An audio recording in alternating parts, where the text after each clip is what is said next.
नमस्कार। आज आपण नाश्त्यासाठी किंवा जेवणासाठी अगदी झटपट 10 मिनिटात मस्त कुरकुरीत डोसे बनवतोय। चला तर मग व्हिडिओला सुरुवात करूया। तर सगळ्यात आधी इथे मी 1 वाटी रवा घेतला आहे आणि 1 वाटी तांदळाचे पीठ। जेवढा रवा घेतला आहे तेवढंच तांदळाचे पीठ घ्यायचं आणि सगळे साहित्य एकाच वाटीने मोजून घ्यायचे। त्यानंतर पाव वाटी गव्हाचे पीठ घ्यायचं। आता 1 चमचाभर मीठ घालायचं आणि सगळे पीठ व्यवस्थित एकत्र मिक्स करून घ्यायचे। आता आपण पीठ भिजवून घेऊयात। तर त्यासाठी यात मी 4 वाटी पाणी घालते। पीठ आपल्याला अगदी पातळ भिजवून घ्यायचे आहे। याचे छान कुरकुरीत डोसे बनवायचे आहे म्हणून पीठ अगदी पातळ भिजवायचं। यात पिठाच्या गाठी होऊ द्यायच्या नाही, पीठ व्यवस्थित भिजवून घ्यायचं। बघा अशा प्रकारे अगदी पातळ भिजवायचं। डोस्याला छान आंबट टेस्ट येण्यासाठी यामध्ये पाव वाटी दही घालायचं, पण दही असं चमच्याने आधी फेटून घ्यायचं, त्यानंतर घालायचं। आता पूर्ण दही यात मिक्स करून घ्यायचं। दही छान 2 मिनिटं मिक्स करून घेतलं। आता यात बारीक कट करून कढीपत्ता घालायचा, कढीपत्ता भरपूर घालायचा आणि यात तडका सुद्धा घालायचा। त्यासाठी इथे तडका पॅन मध्ये मी तेल गरम करून घेतलं। यामध्ये पाव चमचा मोहरी घालायची आणि पाव चमचा जिरा। जिरा आणि मोहरी तडतडली की तडका यामध्ये मिक्स करून घ्यायचा।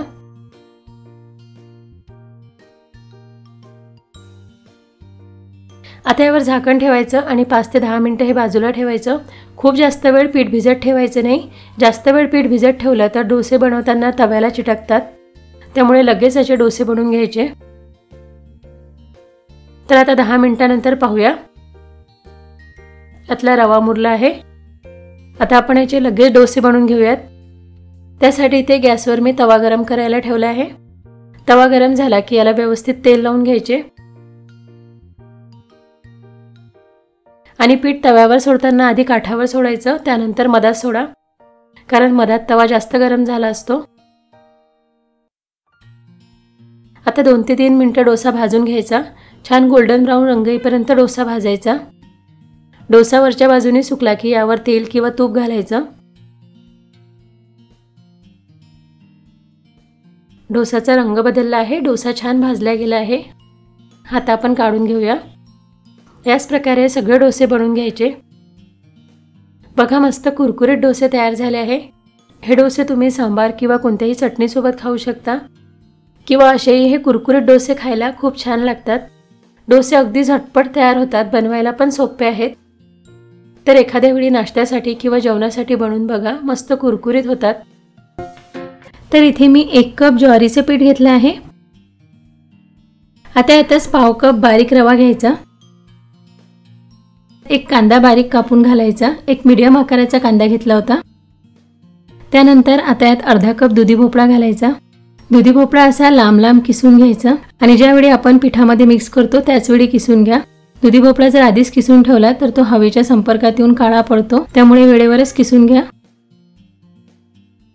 त्यानंतर यात 3 ते 4 हिरव्या मिरच्या अगदी बारीक कापून घालायच्या।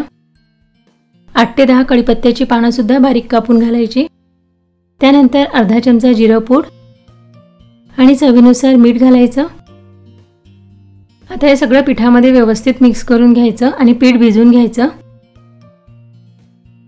तर पीठ भिजवण्यासाठी आधी मी 1 कप पाणी घालते। पीठ घट्टच आहे, आणखी अर्धा कप पाणी घालून घेऊया। आता थोडं थोडं पाणी घाला। तर हे पीठ भिजवायला मला 1 कप आणि अर्धा कप म्हणजे 1.5 कप पाणी लागलं आहे। पीठ भिजवून झालं आहे। आता यावर झाकण ठेवायचं आणि 10 मिनिटं पीठ मुरू द्यायचं, कारण यामध्ये आपण रवा घातला आहे तर रवा मुरायला थोडा वेळ लागतो। आता 10 मिनिटांनंतर पाहूया। पीठ जर थोडं घट्ट वाटत असेल तर यात आणखी थोडं पाणी घालून घ्या, पण हे असं घट्टच पाहिजे, खूप जास्त पातळही करायचं नाही आणि खूप घट्ट पण नको। याच्या आपण धिरडे बनवणार आहोत, याला तुम्ही घावन सुद्धा म्हणू शकता। त्यासाठी इथे गॅसवर मी आधीच तवा गरम करायला ठेवला होता। तवा गरम झाला की तव्याला आधी ब्रशने व्यवस्थित तेल लावून घ्यायचे। आता थोडं पीठ घेऊन तव्यावर सोडायचं। ज्यावेळी आपण तव्यावर पीठ सोडतो त्यावेळी तवा चांगला तापलेला असला पाहिजे, तेव्हाच धिरड्यावर छान जाळी पडते। 2 ते 3 मिनिटं लागते धिरडं भाजायला। धिरडं वरच्या बाजूने सुकलं की यावर तेल घालायचं। धिरडं आता पलटून घेऊया। धिरडं छान भाजला गेला आहे, जाळी पण छान पडली आहे। धिरडं आलटून पालटून दोन्ही बाजूनी छान खमंग भाजून घ्यायचं। धिरडं आता काढून घेऊया। याच प्रकारे सगळे धिरडे भाजून घ्यायचे। तर इथे मी 2 धिरडे बनवून घेतले आहे। हे ज्वारीच्या पिठाचे आणि दुधी भोपळ्याचे धिरडे खूप पौष्टिक आहे। ह्या धिरड्यावर थोडे तीळ घालून धिरडं भाजून घेतलं आणि हा धिरडा प्लेन बनवला आहे। बघा अगदी मऊ झाला आहे आणि खूप पौष्टिक आहे। तुम्हाला वजन कमी करायचं असेल तर या प्रकारे दुधी भोपळ्याचे धिरडे बनवून खा। छोटे मुलं भाज्या खात नाही, दुधी भोपळा खात नाही, तर त्यांना अशा प्रकारे दुधी भोपळ्याचे हे धिरडे बनवून द्या, ते खूप आवडीने खाणार। तर इथे मी अर्धा कप बरबटी 5 तास पाण्यात भिजत ठेवली होती।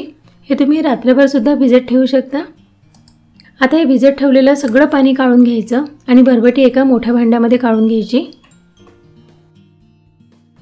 आता यात 1 कप रवा घालायचा आणि अर्धा कप दही। रवा आणि दही बरबटीमध्ये व्यवस्थित मिक्स करून घ्यायचा। आता यावर झाकण ठेवायचं आणि 5 ते 10 मिनिटं हे असंच ठेवायचं, यातला रवा मुरायला पाहिजे। आता 10 मिनिटांनंतर पाहूया, रवा मुरला आहे। आता हे मिश्रण मिक्सरच्या भांड्यामध्ये काढून घ्यायचं आणि 2 बॅचेसमध्ये हे थोडं थोडं वाटून घ्यायचं। आता थोडं पाणी सुद्धा घालायचं, अगदी बारीक वाटायचं। बघा मी हे मिक्सरमधून वाटून घेतलं आहे, असं स्मूथ वाटून घ्यायचं। तर 2 बॅचेसमध्ये हे मिक्सरमधून मी थोडं थोडं वाटून घेतलं। आता यात थोडं पाणी घालायचं, चवीनुसार 1 चमचा मीठ घालायचं आणि अर्धा चमचा पिठी साखर घालायची।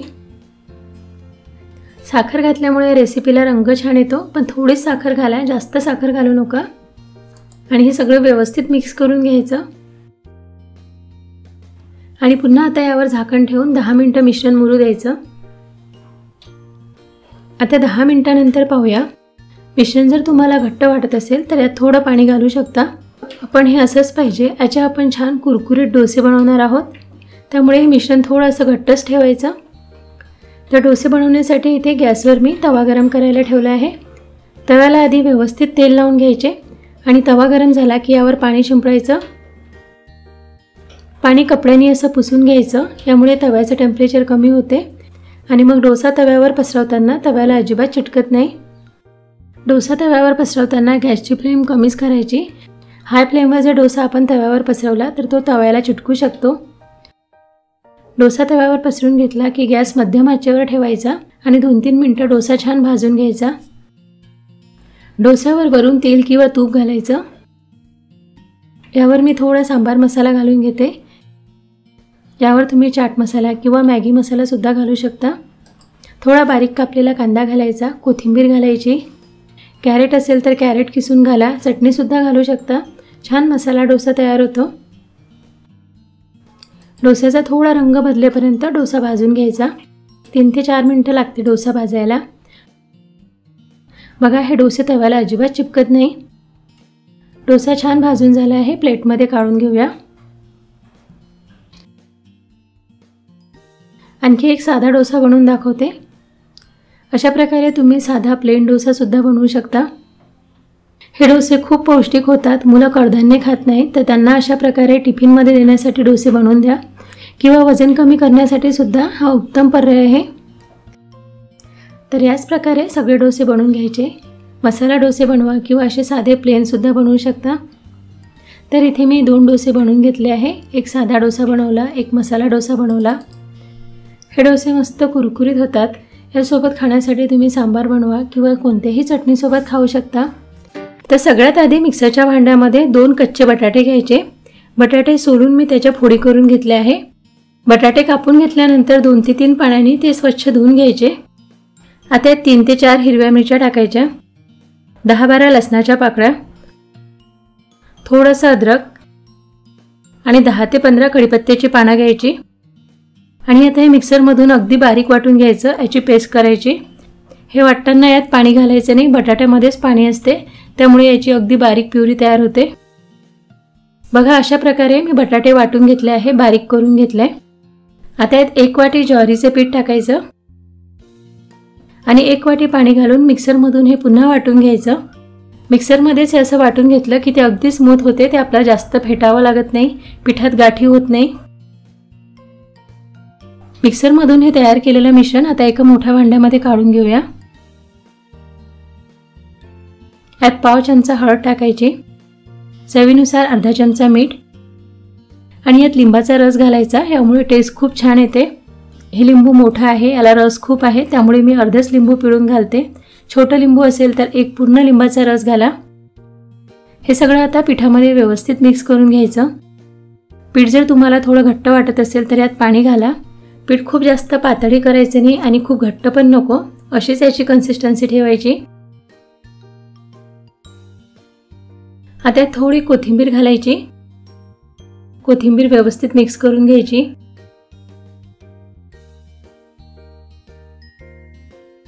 जिरं घालायचं राहिलं होतं तर अर्धा चमचा जिरं सुद्धा घालून घ्या। धिरड्याचं हे मिश्रण तयार केल्यानंतर लगेच याचे धिरडे बनवून घ्यायचे। हे मिश्रण जर तुम्ही असंच करून ठेवलं आणि 15 ते 20 मिनिटांनी धिरडे बनवायला गेले तर ते तव्याला चिटकतात, त्यामुळे बॅटर तयार केलं की लगेच धिरडे बनवून घ्यायचे।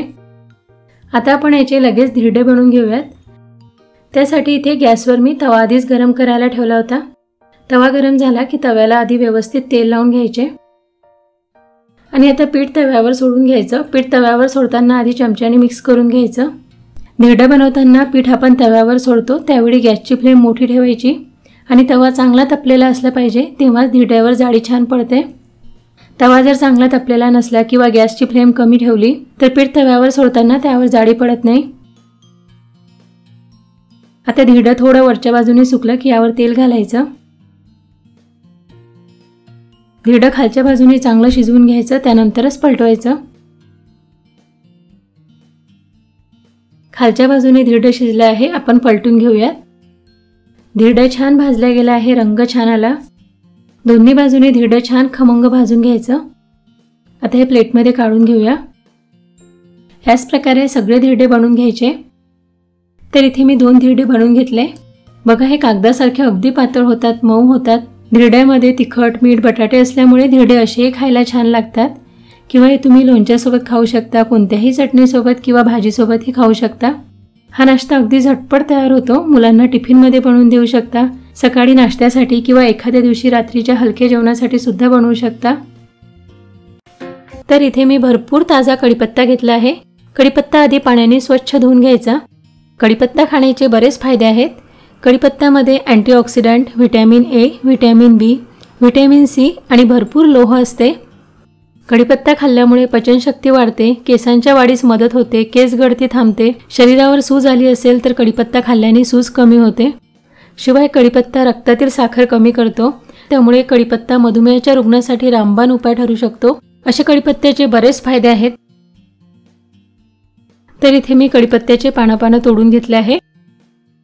आता मिक्सरच्या भांड्यामध्ये 1 वाटी भरून कढीपत्ता घ्यायचा। आताच मूठभर कोथिंबीर घ्यायची। कोथिंबीर घातल्यामुळे डोस्याला रंग छान येतो आणि डोसे चवीलाही छान होतात। त्यानंतर यात 2-3 हिरव्या मिरच्या घालायच्या, अर्धा चमचा जिरं आणि थोडंसं पाणी घालून मिक्सरमधून याची प्युरी करून घ्यायची। हे अगदी बारीक वाटून घ्यायचं। तर बघा अशा प्रकारे मी कढीपत्त्याची प्युरी करून घेतली आहे। आता यात 1 वाटी तांदळाचे पीठ घ्यायचं, अर्धी वाटी रवा आणि पाव वाटी बेसन घ्यायचं। बेसन घातल्यामुळे डोस्याला बाइंडिंग चांगली येते। प्रमाण खूप सोपं आहे। 1 वाटी कढीपत्त्याची पानं तर 1 वाटी तांदळाचं पीठ, अर्धी वाटी रवा आणि पाव वाटी बेसन। आता यात चवीनुसार मीठ घालायचं आणि 1 वाटी पाणी घालून मिक्सरमधून हे बारीक फिरवून घ्यायचं। हे असंच मिक्सरमध्ये फिरवून घेतलं की बॅटर छान तयार होते आणि जास्त फेटावे लागत नाही। तर बघा अशा प्रकारे मी मिक्सरमधून बारीक वाटून घेतला। हे थोडं घट्टच आहे तर आणखी यात पाणी घालते आणि पुन्हा हे मिक्सरला फिरवून घ्यायचं, पण खूप जास्त पातळ करायचं नाही आहे, थोडं घट्टच पाहिजे। आता हे मिक्सरमधून वाटलेलं मिश्रण एका मोठ्या भांड्यामध्ये काढून घ्या। बघा अशाच प्रकारे कन्सिस्टन्सी पाहिजे, यापेक्षा खूप पातळ करायचं नाही। मिश्रण आता झाकून 10 मिनिटं बाजूला ठेवायचं।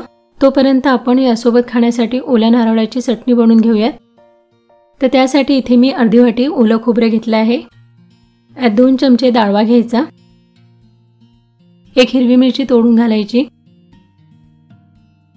पाव चमचा जिरं घालायचं, चवीनुसार मीठ आणि याला छान आंबट टेस्ट येण्यासाठी यामध्ये थोडी चिंच घालायची।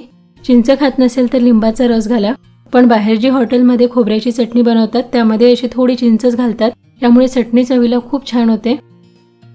आता थोडं पाणी घालून हे मिक्सरमधून वाटून घ्यायचं। चटणी खूप पातळ करायची नाही, थोडी घट्टच ठेवा। चटणी मिक्सरमधून मी वाटून घेतली आहे। चटणी अशी अगदी स्मूथ करायची, खूप वेळ हे मिक्सरला फिरवून घ्यायची।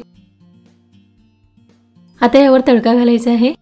त्यासाठी इथे तडका पॅनमध्ये मी 1 चमचा तेल गरम करून घेतलं आहे।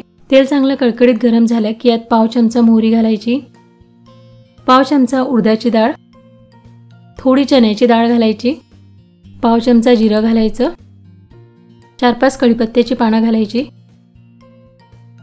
आता तडका चटणीवर घालून घ्या। खूप छान लागते ही चटणी, या प्रकारे बनवून बघा। आता चटणी तयार झाली आहे। बॅटर मुरायला ठेवून सुद्धा 10 मिनिटं झाले आहेत। तर आता आपण याचे लगेच डोसे बनवून घेऊयात। तर डोसे बनवण्यासाठी असा नॉनस्टिक तवा घ्यायचा। तवा गरम झाला की तव्याला आधी तेल लावून घ्यायचं आणि यावर थोडं पाणी शिंपडायचं। यामुळे तव्याचं टेम्परेचर कमी होते आणि मग डोसा तव्यावर पसरवताना तव्याला अजिबात चिटकत नाही। आता 1 चमचा बॅटर घेऊन तव्यावर पसरवून घ्या। तुम्हाला पाहिजे त्या आकारामध्ये लहान मोठ्या आकाराचे तुम्ही हे डोसे बनवून घेऊ शकता। डोसा वरच्या बाजूने सुकला की यावर तेल किंवा तूप घालायचं। ह्या डोसाला रंग खूप छान येतो। डोसाचा थोडा रंग बदलेपर्यंत डोसा भाजून घ्यायचा। लवकरच हे डोसे भाजून होतात। आता प्लेटमध्ये काढून घेऊया। बघा मस्त कुरकुरीत डोसे तयार होतात। हे डोसे तव्याला अजिबात चिटकत नाही, मस्त कुरकुरीत होतात। आणखी एक डोसा बनवून दाखवते। कढीपत्ता खाण्याचे बरेच फायदे आहे। रोज फोडणीमध्ये आपण कढीपत्ता घालतोच, पण तो खाल्ला जात नाही, तो आपण शेवटी साईडलाच काढून ठेवतो। त्यामुळे अशा प्रकारे हे कढीपत्त्याचे डोसे बनवा। चवीलाही खूप छान लागतात आणि खूप पौष्टिक आहेत। तर इथे मी 2 डोसे बनवून घेतले आहे। हा डोसा बघा मस्त कुरकुरीत झाला आहे। हे गरम गरम डोसे नारळाच्या चटणीसोबत खूप छान लागतात। तर हे डोसे नाश्त्यासाठी एखाद्या दिवशी बनवून बघा आणि व्हिडिओ आवडला असेल तर प्लीज लाईक करा, शेअर करा, त्याचसोबत आपल्या चॅनलला सुद्धा सबस्क्राईब करा।